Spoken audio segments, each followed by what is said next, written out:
Mon nom est Samuel, j'ai 82 ans, et je m'apprête à vous dire quelque chose que l'Église a cessé d'enseigner il y a plus de 1700 ans. Quelque chose qui était cru par chaque érudit juif, chaque père de l'Église primitive et chaque étudiant sérieux des Écritures pendant des siècles, jusqu'à ce qu'un homme décide que cela le mettait mal à l'aise et qu'il change l'histoire. Ce que je vais partager avec vous implique des anges, des femmes, des géants, et un déluge qui a anéanti un monde entier. Et je ne parle pas de contes de fées, je ne parle pas de mythologie. Je parle de ce que la Bible dit réellement dans la Genèse, chapitre 6. Des versets que la plupart des pasteurs soit sautent entièrement, soit édulcorent tellement que vous repartez en pensant avoir entendu une histoire pour enfants. Je n'ai rien compris à tout cela pendant la majeure partie de ma vie. Et quand j'ai fini par comprendre, cela a débloqué des choses dans les Écritures sur lesquelles j'étais confus depuis des décennies. Alors, si vous vous êtes déjà demandé qui étaient réellement les Néphilim, pourquoi il y avait des géants dans l'Ancien Testament, ou ce que tout cela a à voir avec les démons et le déluge, restez avec moi. Car ce que je m'apprête à vous dire, la plupart des gens assis sur les bancs des églises ne l'ont jamais entendu expliquer correctement. Voyez-vous, cela a commencé pour moi quand j'avais la soixantaine avancée. J'avais lu la Bible toute ma vie, du moins je le pensais. Mais il y avait des passages que j'avais toujours survolés, parce qu'ils semblaient trop étranges, trop inconfortables, ou trop difficiles à intégrer dans la petite théologie bien rangée que je m'étais construite. Le chapitre 6 de la Genèse était l'un de ces passages, les 4 premiers versets. Je les avais lus des dizaines de fois au fil des ans. Mais je ne m'étais jamais arrêté pour creuser réellement ce qu'ils disaient.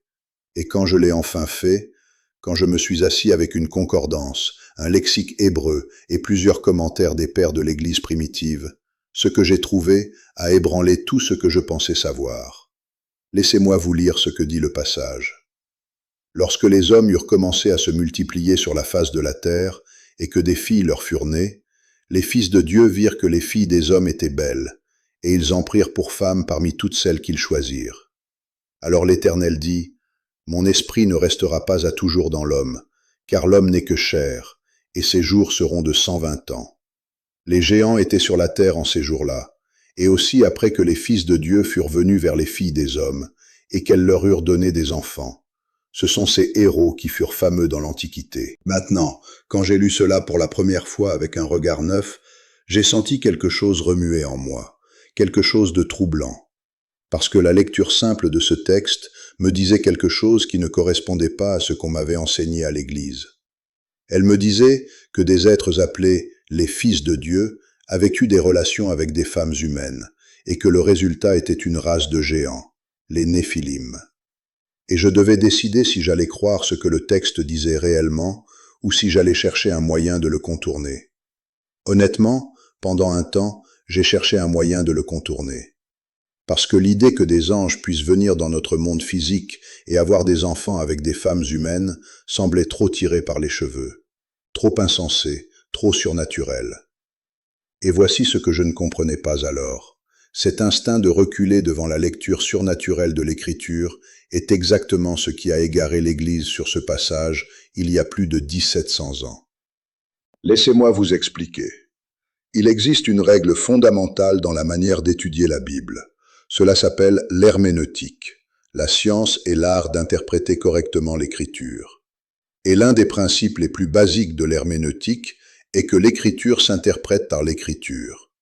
Cela signifie que si vous rencontrez un mot ou une expression inhabituelle dans un verset, vous regardez comment ce même mot ou cette même expression est utilisée dans d'autres versets pour déterminer son sens. Vous n'inventez pas votre propre définition. Vous laissez la Bible se définir elle-même. Or, l'expression « fils de Dieu » n'apparaît que 5 fois dans tout l'Ancien Testament. Une fois ici dans Genèse 6, 3 fois dans le livre de Job, et une fois dans le livre de Daniel. Et à chaque fois, sans exception aucune, elle fait référence à des anges. À chaque fois. Donc, si vous suivez des principes herméneutiques saints, vous devez conclure que les fils de Dieu, dans Genèse 6, sont des anges.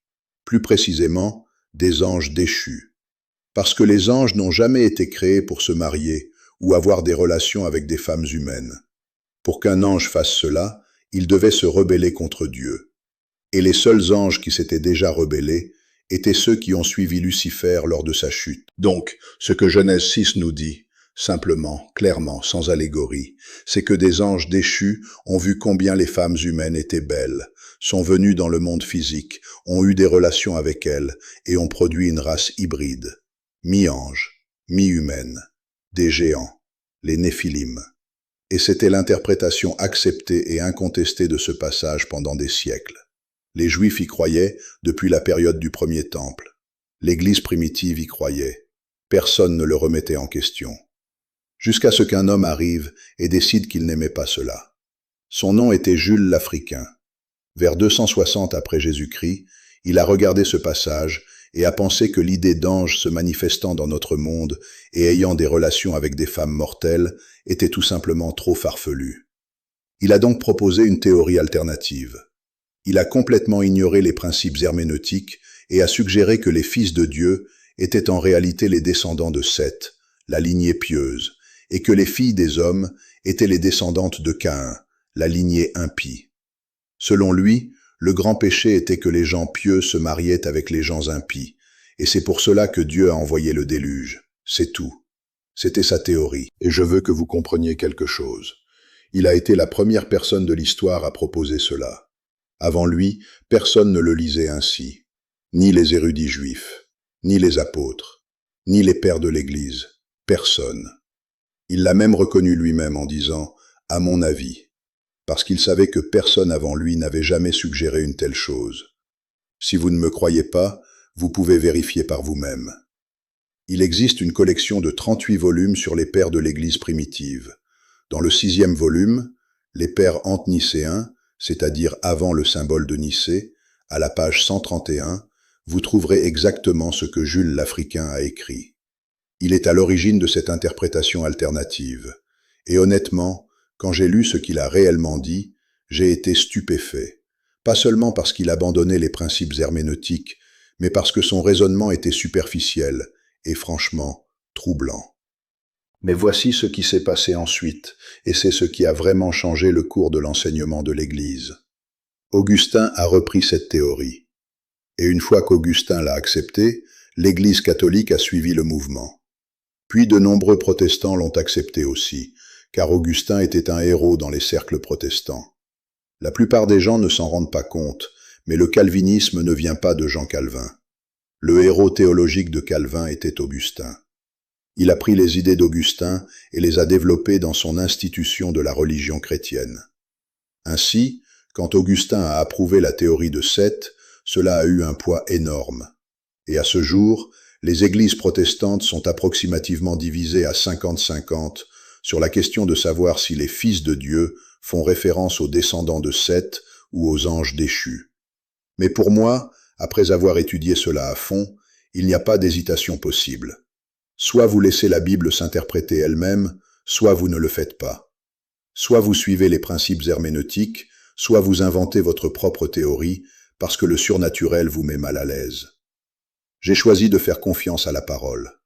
Et la parole dit que c'était des anges déchus. Point final. Laissez-moi maintenant vous parler des Néphilim eux-mêmes, car c'est là que cela devient encore plus extraordinaire. Le mot « géant » dans Genèse 6, 4 est traduit de l'hébreu Néphilim. La forme singulière est Néphal, qui signifie « celui qui est tombé ». Et Néphal dérive du verbe hébreu Naphal, qui signifie « tomber ». Donc, Néphilim signifie littéralement « les tombés ». C'étaient les descendants d'anges déchus et de femmes mortelles, mi-anges, mi-humains. Et en raison de leur parenté angélique, ils étaient physiquement supérieurs aux hommes ordinaires en tout point. Plus grands, plus forts, plus rapides, plus agiles. Et plus méchants, parce qu'ils portaient la nature de la rébellion dans leur sang même. Le verset 4 les appelle des héros, traduit du mot hébreu gibor, qui signifie littéralement héros. La version Louis II les appelle ces héros qui furent fameux dans l'Antiquité. Ce n'étaient pas des gens ordinaires. C'étaient des figures légendaires dans le monde d'avant le déluge. Surnaturellement puissants, célèbres, craints et complètement corrompus. Voici maintenant quelque chose qui m'a troublé pendant des années. jusqu'à ce que j'étudie l'hébreu de plus près. Il y a une proposition dans le verset 4 qui dit « et aussi après ». La plupart des traductions placent cela près du début du verset, ce qui donne l'impression que les Néphilim existaient à la fois avant et après le déluge, que certains d'entre eux auraient survécu. Et c'est pour cela que dans le livre des Nombres, chapitre 13, verset 33, quand les espions israélites entrent dans la terre promise, ils reviennent en disant « Nous y avons vu les géants, enfants d'Anak, de la race des géants. Nous étions à nos yeux et aux leurs comme des sauterelles. » Pendant longtemps, j'ai supposé que cela signifiait que de vrais Néphilim, la même race hybride de Genèse 6, avaient d'une manière ou d'une autre survécu au déluge. Mais ensuite, j'ai étudié cela plus attentivement. Et j'ai découvert que les manuscrits hébreux les plus fiables placent cette proposition, et aussi après, à la fin du verset, pas au début. Et quand vous la déplacez à la fin, le sens change complètement. Au lieu de dire « les Néphilim existaient avant et après le déluge », cela dit « les Néphilim étaient les héros de l'Antiquité, des hommes fameux, et aussi après ». Ce qui signifie qu'ils étaient célèbres en leur temps, et qu'ils sont devenus des légendes après le déluge. Les histoires à leur sujet ont survécu. Eux-mêmes n'ont pas survécu.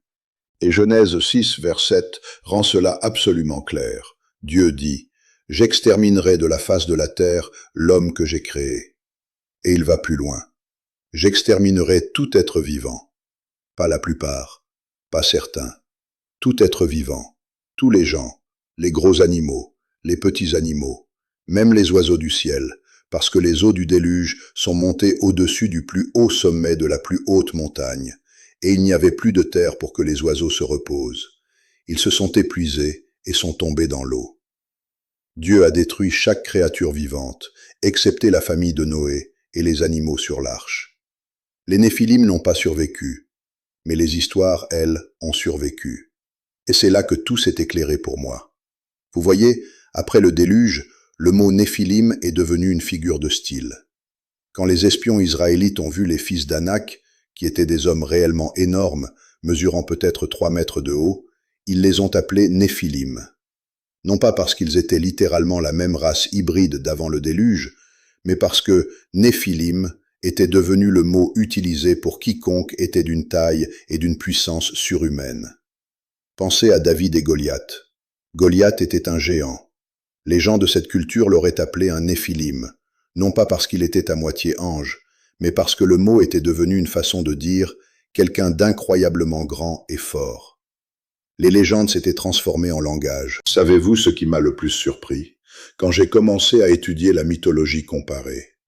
Il existe tout un domaine universitaire dédié à la comparaison des mythes de différentes cultures à travers le monde, en cherchant des similitudes et en essayant de les faire remonter à une origine commune. Et ce que les érudits ont trouvé est stupéfiant. Presque chaque culture sur Terre possède une histoire sur un grand déluge qui a détruit le monde, avec une seule famille survivante. Les aborigènes d'Australie, les Aztèques, les Mayas, les Chinois, les Grecs, les Hindous, les Égyptiens, les Coréens, les Incas, les Sioux, les Hawaïens, les Sibériens, des dizaines et des dizaines de cultures, séparées par des océans et des milliers de kilomètres, racontent toutes essentiellement la même histoire. Un dieu ou des dieux ont apporté le jugement. L'eau a couvert la terre, une famille a survécu pour recommencer, et presque chacune de ces cultures a également des mythes sur des dieux, avec un petit d, descendant des cieux, et ayant des relations avec des femmes humaines, produisant des enfants qui étaient mi-dieux et mi-humains. Hercule était le fils de Zeus et d'une femme mortelle. Persée, même chose. Baldur était le fils du dieu nordique Odin et d'une femme humaine nommée Frigga. Romulus et Rémus, les jumeaux qui ont fondé Rome, étaient dits les enfants du dieu Mars et d'une femme mortelle nommée Rhea Silvia. Quand j'ai étudié ces mythes, j'ai remarqué quelque chose qui m'a donné des frissons. Les dieux dans ces histoires étaient systématiquement décrits comme puissants, beaux et profondément méchants, promiscueux, violents, corrompus. Et je me suis dit, c'est exactement ce à quoi on s'attendrait si les histoires originales parlaient d'anges déchus. Et alors tout a pris sens. Après le déluge, la famille de Noé, ses fils et leurs femmes, a repeuplé la terre. Et au fil des générations, les petits-enfants ont posé des questions. Pourquoi sommes-nous les seuls habitants? Que s'est-il passé avant le déluge? À quoi ressemblait le monde? Et les histoires ont été racontées. Sur la méchanceté, sur les anges déchus qui sont descendus et ont pris des femmes humaines, sur les Néphilim, les géants, les héros, les légendes qui parcouraient le monde d'avant le déluge. Et comme ces histoires ont été transmises à travers les générations et les cultures, elles ont changé. Elles ont été embellies. Les noms ont bougé. Des détails ont été ajoutés ou perdus. Mais le cœur est resté le même. Des êtres surnaturels, des femmes humaines, une progéniture hybride, un grand déluge de jugement, une famille survivante. L'origine commune de tous ces mythes? Le chapitre 6 de la Genèse. J'en suis convaincu. Et je ne suis pas le seul. Des professeurs chrétiens qui enseignent la mythologie comparée le disent depuis des décennies. Les similitudes sont trop précises et trop répandues pour être une coïncidence. Ces histoires partagent une seule racine.